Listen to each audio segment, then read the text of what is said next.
Heyo! It's been a bit since I made a video where I'm building something. So I thought of playing footage of me building a bunny to the tune of me talking about my fascination with the moon rabbit aesthetic and made it a reality. Let's-a go.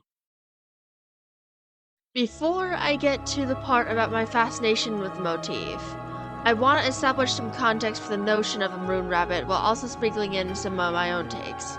Hi, this is editing Jamie cutting in to say some context.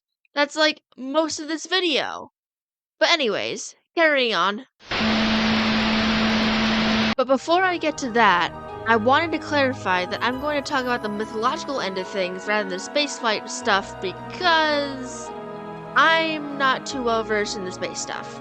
Anyways, even some surface level research on the topic will tell you that these tales of a moon rabbit / rabbit on the moon originate in both Asia and several indigenous cultures in America.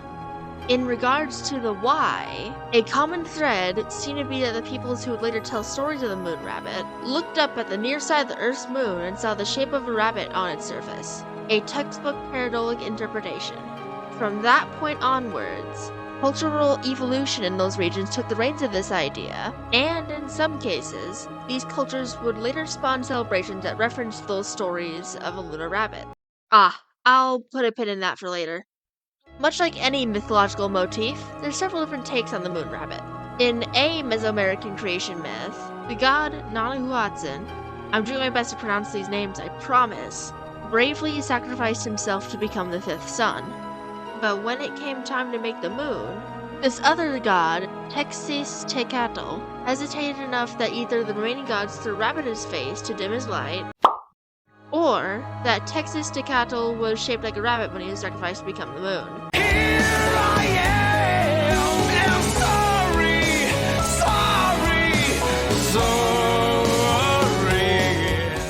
resulting in the rabbit-shaped mark. I personally find it more humorous to imagine a rabbit leaving a mark on a god's face over the other explanation, but that's just me. In an Aztec story, Quetzalcoatl, who's in human form for this story, is lying on the ground, very hungry and very tired. And then a nearby grazing rabbit offers himself to Quetzalcoatl as a meal. Quetzalcoatl, touched by the rabbit's offer, explains his gratitude and that everyone will remember them for their kindness, and elevates them to the moon. I'm about to get to Asia's takes about the moon rabbit, but I'm gonna level with you first. My first exposure to the moon rabbit motif was a Japanese version of the myth, but the moon rabbit motif in Asia has roots older than the late Heian period of Japan.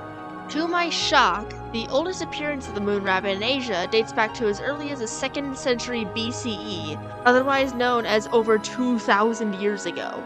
This particular story comes from the Jakarta Tales in Tale 316, where 4 animals, with a rabbit amongst them, opted to each perform an act of charity for this old starving guy. 3 out of the 4 animals casually find their respective offerings without too much issue, whereas the final of the 4 animals, the rabbit, opts to toss himself onto the fire the old man made as a way to offer themselves as a meal.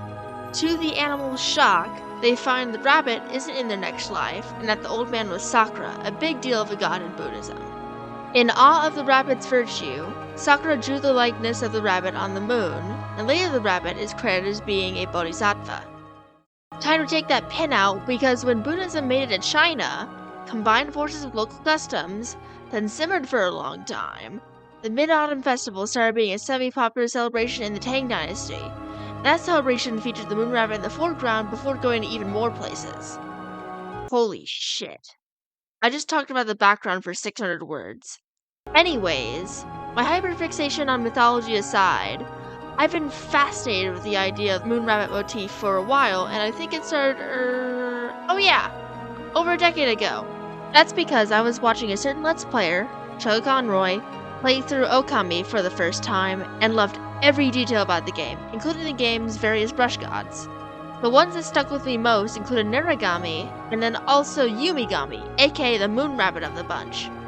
Besides Yumigami being the origin point of my fixation for the moon rabbit stuff, I didn't watch and or play much else that had depictions of the moon rabbit.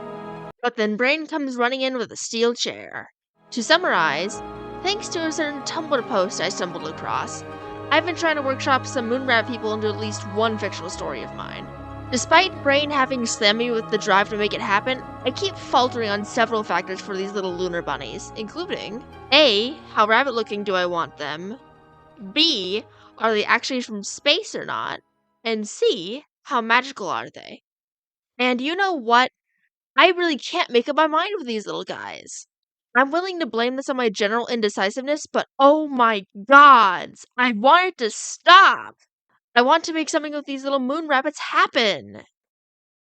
I'm totally not writing a moon-centric story as we speak. Anyways, here's that finished rabbit. I'm going to take a breather and draw some damn rabbits. Thanks for watching, and have a great day.